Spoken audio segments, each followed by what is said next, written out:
Good morning, everybody. It's 10:23 a.m. as I'm recording this. I hope you guys are having a beautiful day today. As you can see on your screen, we're going to talk about two things this morning. Booker T and Corey Graves, that situation, and the Philadelphia fans. That's right. That's right. It's a week after the Royal Rumble, and the Philadelphia fans are still coming back to haunt us. Let's get down to the Booker T, Corey Graves thing first. For those who do not know, Booker T is off of the Raw announced team. Been replaced by Jonathan Coachman as of last Monday. And a lot of speculation running rampant about Booker T and why he was taken off. Why Coachman is now in his place. Well, let's break that down a little bit.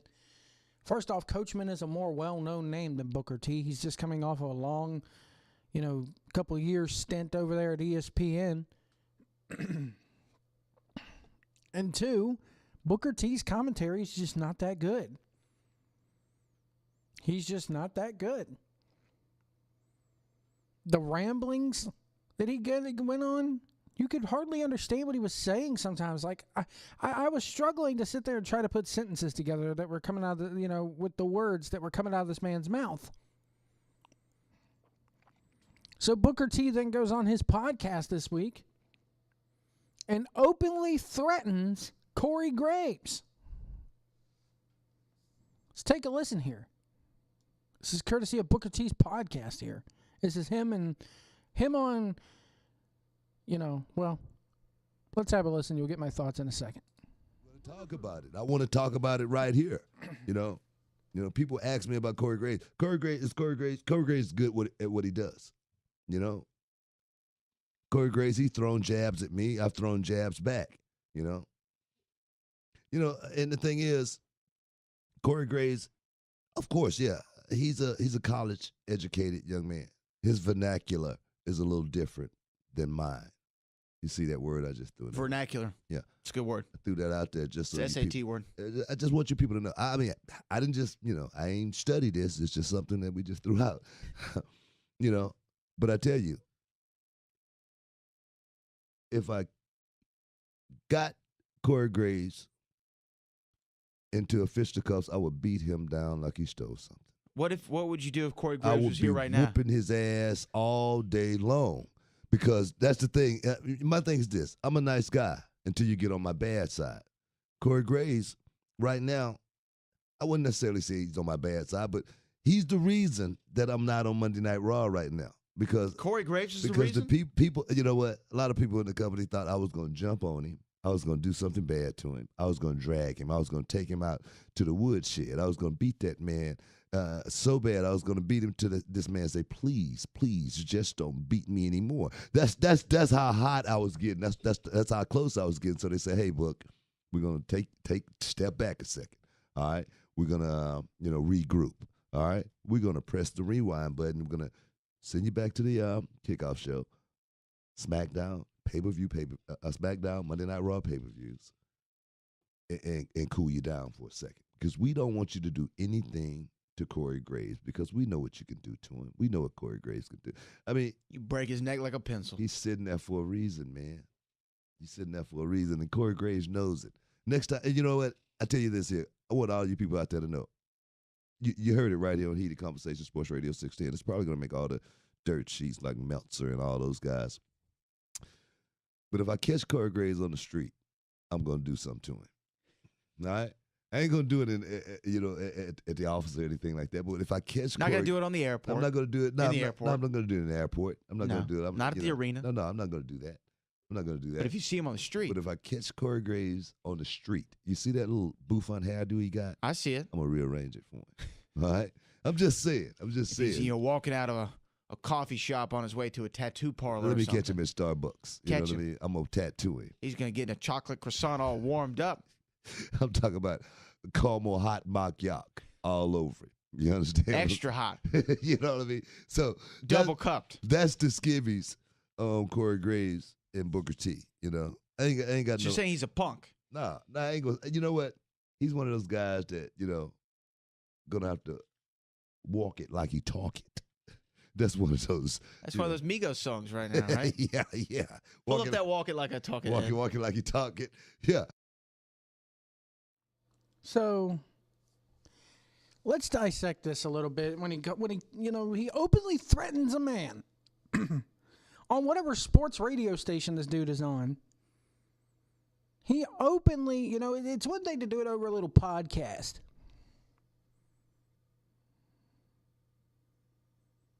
It's one thing to do it over a little podcast where people have to download it to hear it.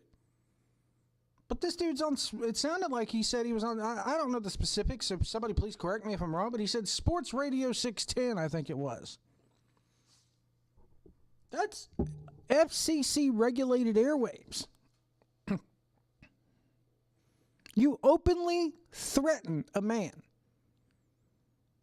And I know people, Johnny P on Twitter was like, well, they're not going to sue each other because it should be handled internally, and it always is. And he's right.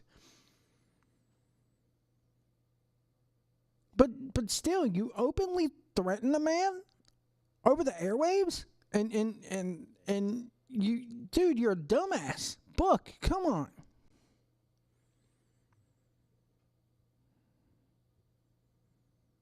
There's good ramifications over this now. You're digging your hole deeper. Have you ever thought that the reason why you were taking off Monday Night Raw is because you just weren't that good? You didn't fit what they want? Having to listen to you ramble on and on and on every single Monday night, just going off into these it's incoherent sounding rambles. It was painful to sit through.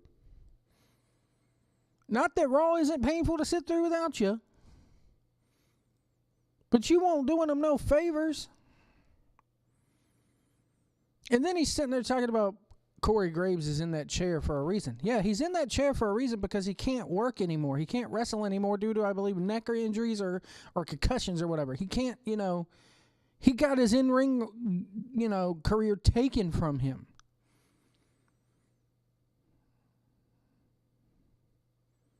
Talk about, if I catch this guy outside of WWE, I'm going to stomp his ass. Well, what good does that do? What does that prove?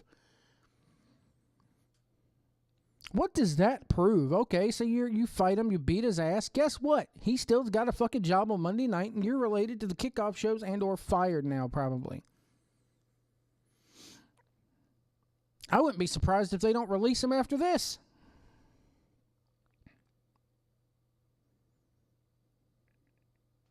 This is just uncalled for, man. It's stupid. It's just plain stupid. He's the reason why I'm not on Monday Night Raw, because they thought I was going to beat his ass. No. I firmly believe that you're not on Monday Night Raw anymore because you're just not good enough to sit in that fucking chair, dude. Come on. I know everybody, Joe White, you're not good enough either. Stupid Mark. Sit down. Just stop.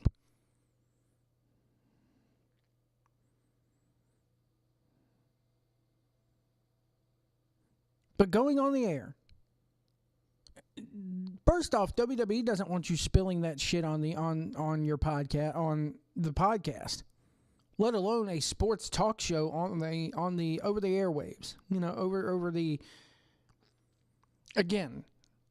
Over on a radio show, because to me, I've always said that I do both. I do podcasting, but I like doing internet radio better. Internet radio is live, podcasts are taped. So it's not like, and another thing, it's not like he, again, full disclosure, he could have, if this was a podcast and it wasn't over the air, he could have edited this out.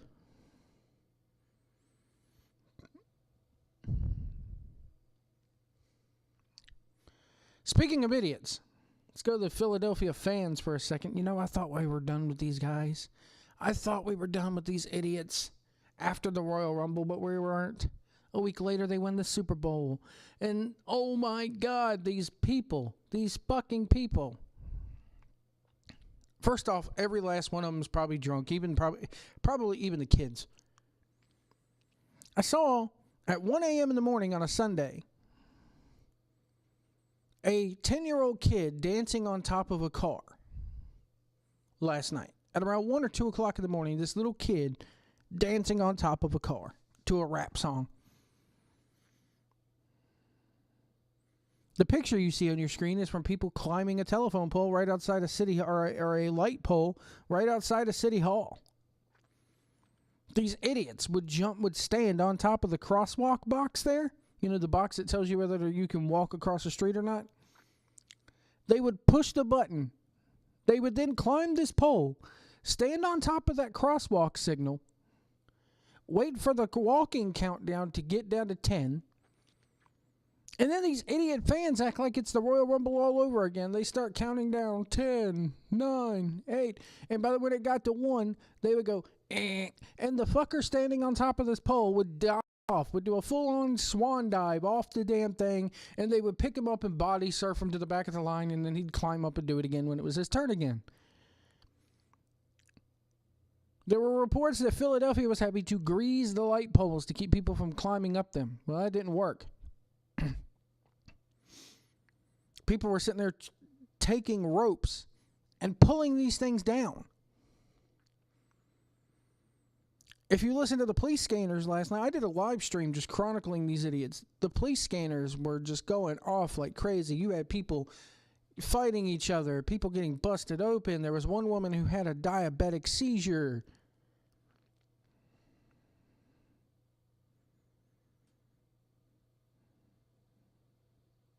Why do people do this to themselves? Over a fucking, oh yeah, we won the big game. Let's celebrate by destroying the city that the team's got to come back to. The Lombardi Trophy will be the only thing left standing in our city by the time we are done with it. I don't get this. Why? Why do you got to go out and riot? Why do you got to go out there and act like an idiot? Have some class. Have a little class. That's all I'm saying. Just, and this happens no matter what city it is. I mean, I get it, Philly. It's your first one ever. The drought's over. I think the last time they won a football championship was 1960. I want to say it was before the Civil War. Or Civil War, excuse me, before the Super Bowl. Jesus Christ, I don't know why I said Civil War. Yeah, they were playing football before the Civil War, and the Eagles, that was the last time they won, was when Lincoln was president. So, stupid. Here I am, calling these fans stupid, and here I am sober, and I can't get it right. But you know what I mean, folks. You know what I mean.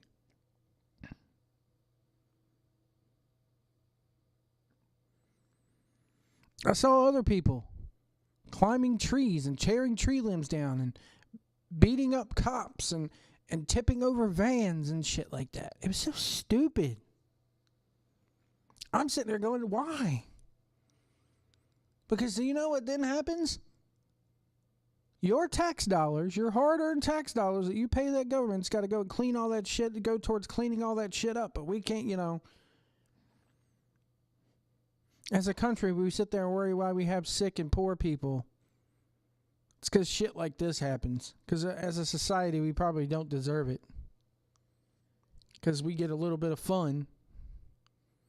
And, you give us an inch, we got to take a mile. We all got to go get drunk and act stupid. I saw a video of one lady walking down the street. We going down to Central City. I'll see how turnt we can get up down there, man. Daggone, man. It's getting crazy out here, man. Go home. Go the fuck home.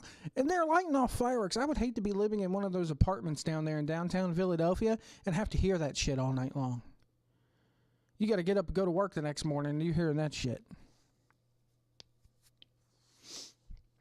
People launching bottle rockets off at each other and stupid shit like it was just so fucking stupid. And I guarantee you there wasn't a sober one in the bunch. Hell, like I said, even that kid dancing on top of the car, I'm sure he had a nip or two.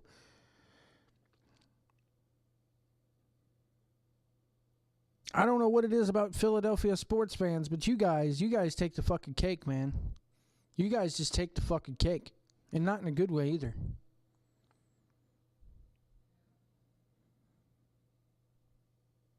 Save that shit for the parade, man. Welcome to Team Home. Don't leave them a home to come back to, first of all. They were sending the trash trucks in down the streets to corral the people and get them to disperse. What happens? No. I saw somebody pull a driver out of one of the dump trucks and then get on top of one of the trash trucks and then get on top of this thing, and they got 10 to 15 people. They're just dancing away on the trash truck. Woohoo, he goes, he goes, he goes. I'm like, dude, you're fucking stupid.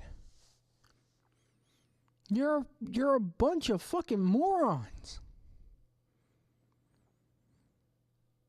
I saw this one video of these 3 guys going, man, where our hotel at? They weren't even there. They came just to riot. They literally came to the city just to watch the Super Bowl with their fellow Philly fans, with their fellow Eagles fans, and then they wanted to join into the riots. One of them was chanting "Roll Tide" at one point. I'm like, what the fuck? You can't even get the chant right. You don't even know what team. Do you not realize that one is college, one is quote-unquote professional? But let's face it, by then they were already 6 sheets to the wind.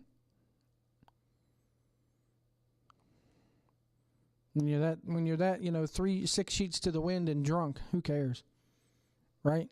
We can climb on telephone poles, I wonder how many arrests were made last night, man, because I was listening to the police scanners. And it was interesting hearing them go, we'll give them a few more moments, then we'll begin our charge into the crowd. They were setting up they were calling in Homeland Security at one point.